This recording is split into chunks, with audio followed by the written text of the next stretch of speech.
પાલિતાણા ખાતે બનેલ દૂધ ઘટના 12 વર્ષની બાળકી પર સામૂહિક દુષ્કર્મની ઘટનાથી ચકચાર. ડીવાયએસપી મિહિર બારૈયાએ આપી માહિતી.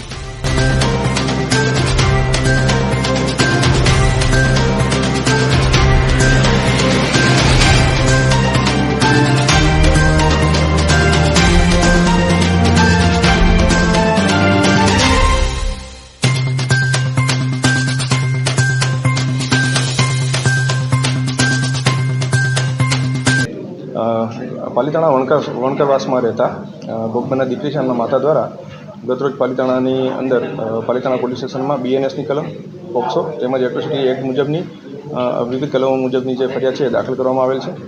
સદરુ બનાવની વિગત જોઈએ તો સદરુ કામનો આરોપી જયપાલ સંધી કે જે માર્કેટિંગ યાર્ડ પાલિતાણા ખાતે શાકભાજીની છૂટક મજૂરી સાથે સંકળાયેલ છે, તેમની તથા ભોગબનના દીકરીની છેલ્લા 4-5 મહિનાથી અલગ અલગ જગ્યાએ જે મજૂરી કામ માટે જતા, જેથી કરીને તેમની ઓળખાણ હતી.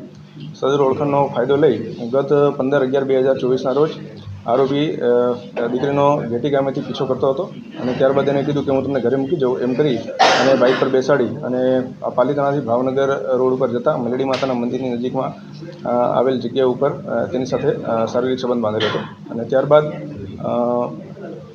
4 થી 5 વખત અલગ અલગ જગ્યાએ સંબંધ બાંધેલ હતા. સદરુ બનાવની ગંભીરતાને ધ્યાને લઈ અને પાલિતાણામાં ગુનો દાખલ કરી આગળની તપાસ હાથ ધરવામાં આવેલ છે. આરોપી છે હસ્તગત કરી અને હાલ અટક કરવાની પ્રક્રિયા છે ચાલુ છે.